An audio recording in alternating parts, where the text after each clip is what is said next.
Bencana alam seringkali tidak kita duga kedatangannya. Peristiwa ini dapat merugikan banyak orang, terutama penduduk setempat. Bencana alam merupakan peristiwa yang disebabkan oleh keadaan alam seperti curah hujan yang tinggi, erosi tanah, dan masih banyak lagi. Kabupaten Kaimana sendiri beberapa hari terakhir ini terdapat kondisi cuaca yang ekstrim disertai curah hujan yang tinggi, mengakibatkan banjir merendam beberapa titik. Kondisi tersebut dapat menghambat aktivitas masyarakat sampai pada sekolah tertentu sementara harus diliburkan.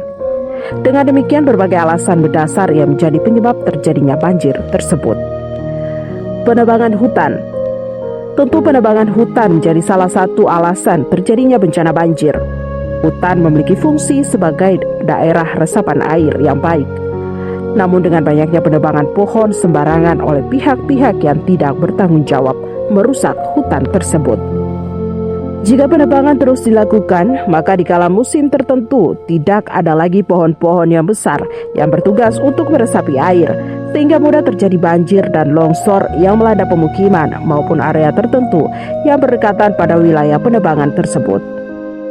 Selain penebangan hutan, ada pula alasan lain, yakni pemanfaatan lahan untuk kepentingan pribadi, di mana seringkali pihak-pihak tertentu memanfaatkan lahan untuk kepentingan pribadi, seperti pembangunan pabrik, bangunan-bangunan besar lainnya, maupun demi kepentingan lainnya. Karena sifat egois manusia yang memanfaatkan lahan dengan membakar, maka dalam jangka panjang, tanah yang ada tidak bisa lagi dikembalikan kesuburannya dan tidak dapat digunakan untuk menumbuhkan tanaman. Jika hal ini sudah terjadi, maka air yang ada di dalam tanah akan dengan mudah meluap ke permukaan. Tentu berkaca dari penjelasan di atas, lantas, bagaimana dengan kondisi Kabupaten Kaimana? Ada beberapa alasan mendasar terjadinya banjir di daerah kita ini. Secara geografis, permukaan laut hampir sama dengan dataran Kaimana. Pembuangan sampah yang belum beraturan, pembangunan pemukiman pada area timbunan bekas rawa, belum adanya drainase yang menyeluruh dan berkesinambungan menjadi tempat penyaluran air di kala banjir.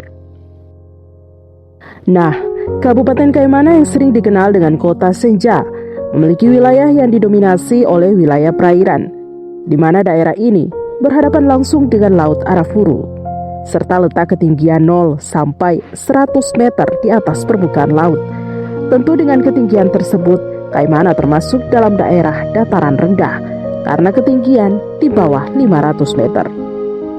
Selain itu, faktor lain lagi yakni sampah, di mana sampah merupakan salah satu penyebab terjadinya banjir. Sampah yang semakin lama menumpuk karena banyaknya penggunaan barang sekali pakai, seperti kantong plastik, bekas minuman bersoda, hingga masker yang sulit untuk didaur ulang. Maka aliran air yang ada akan tersumbat, membuat tekanan air semakin besar, sehingga volume air yang ada akan semakin deras dan dapat menyebabkan adanya air yang berlebih. Faktor lain lagi yakni pembangunan pemukiman warga yang berada pada area rawa.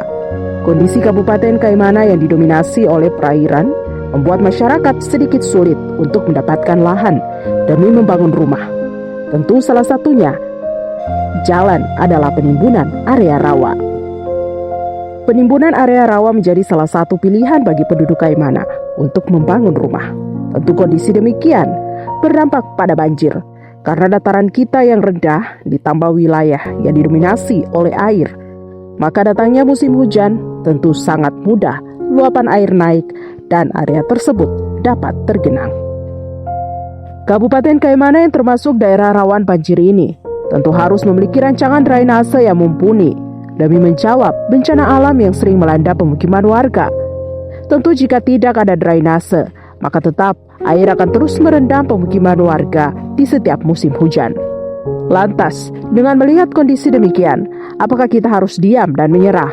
Ataukah apa yang perlu kita lakukan?